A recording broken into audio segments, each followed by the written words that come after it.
When was the last time you actively chose to listen to something completely outside of what the algorithm recommended?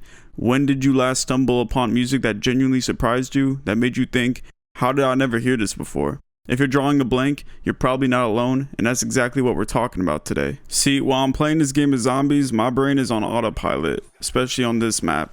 Muscle memory, I know exactly where the enemies are going to be, I know where to go, I know what routes I'll take, because I played this map 1,000 times, and the algorithm in my head has been trained. But here's the thing, that same algorithmic thinking isn't just happening in games anymore, and it's happening with everything we consume. Our music, our videos, our news, even our relationships.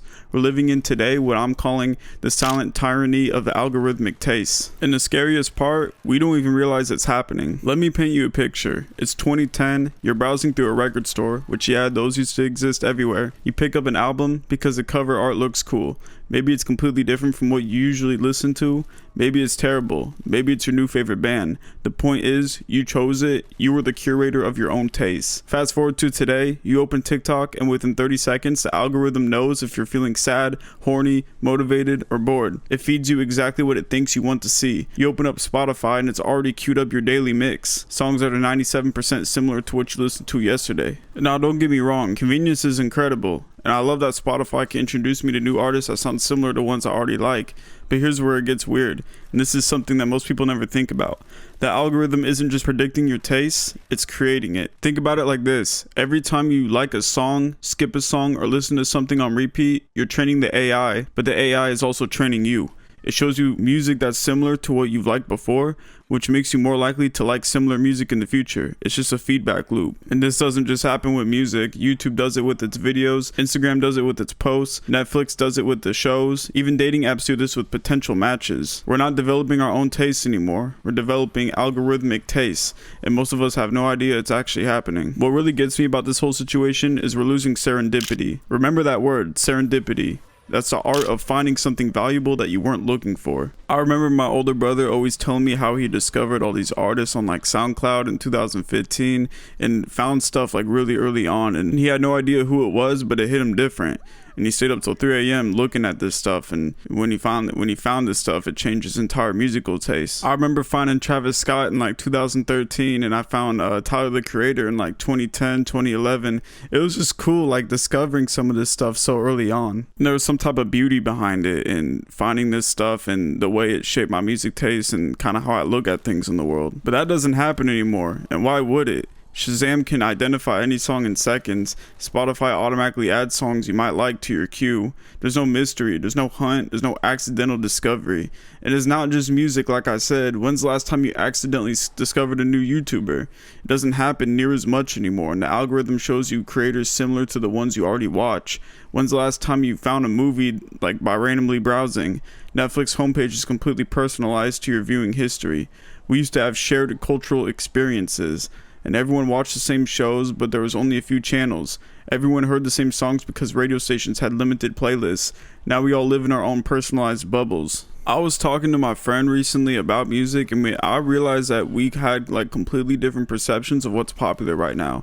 My Spotify thought that some underground music is having a moment. He thinks it's all about indie music. The algorithm creates these alternative realities where we think our taste is representative of what's actually happening culturally. It's just a representation of what the algorithm thinks will keep us engaged. And that's the key word right there, engaged. These algorithms aren't designed to expand your horizons or challenge your thinking. They're designed to just keep you scrolling and keep you listening, keep you watching. Think about TikTok's For You page. It's scary accurate, and it knows you better than some of your friends do. But have you ever noticed that it feeds the same types of content to you over and over? If you interact with fitness content, you get more fitness content.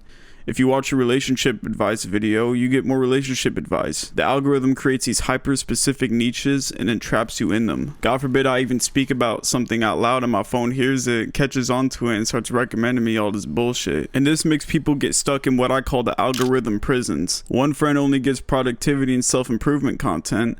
It sounds good, right? But now she's constantly anxious about optimizing every single second of her day. Another friend's feed is all comedy and memes. Sounds fun, but he told me he feels like he can't engage with serious topics anymore because his brain expects everything to be a joke. The algorithm doesn't care about your growth as a person, it cares about your engagement as a user. And here's a really messed up part. It's changing how we think about choice itself. We think we're making decisions, but we're really just choosing from a pre-selected menu that's been tailored specifically to us. It's like going to a restaurant where the waiter knows your order before you sit down, and the menu only shows dishes you've ordered before.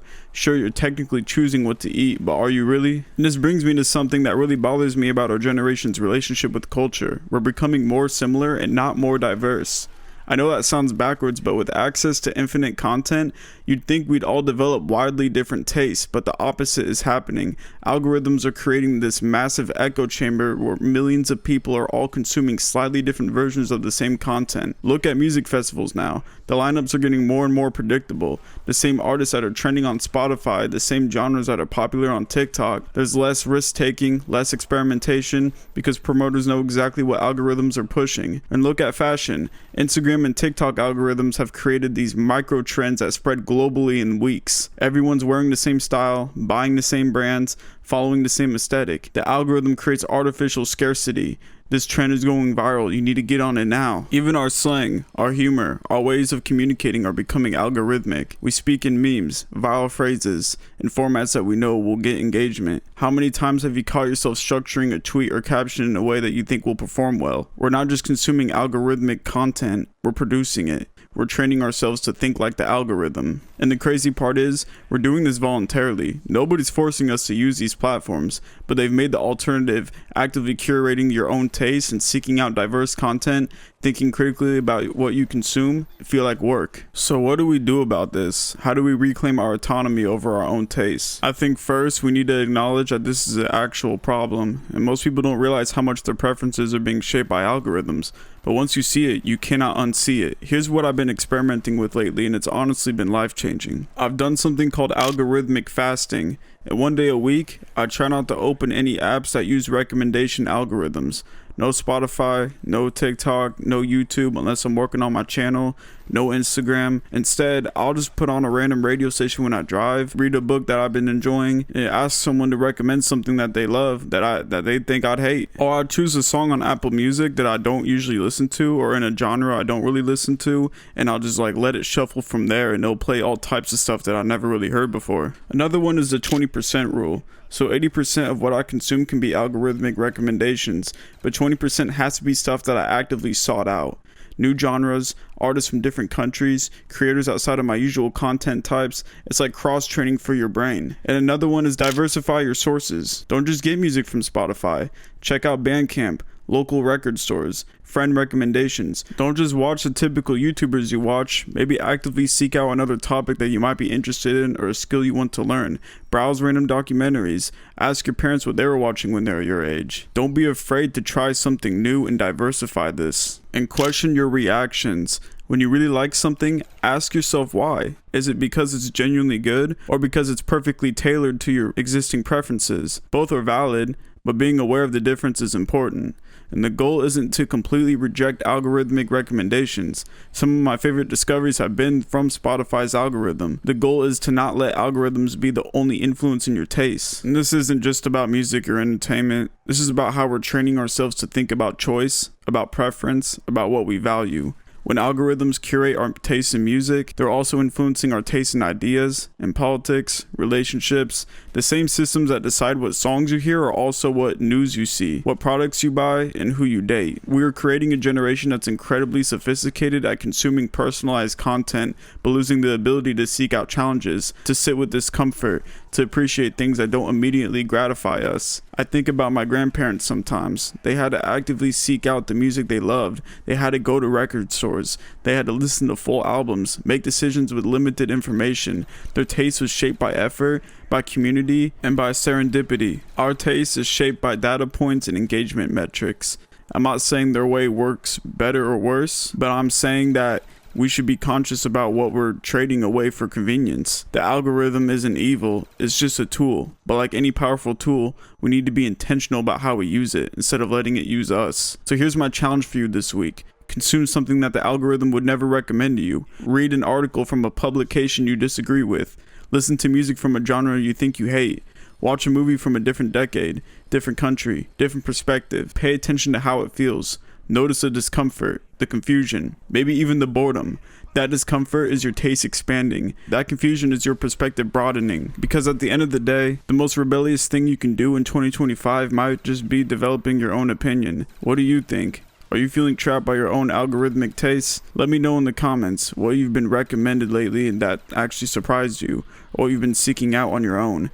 Like this video if it made you think differently, subscribe if you want more takes on modern life, and I'll see y'all in the next one.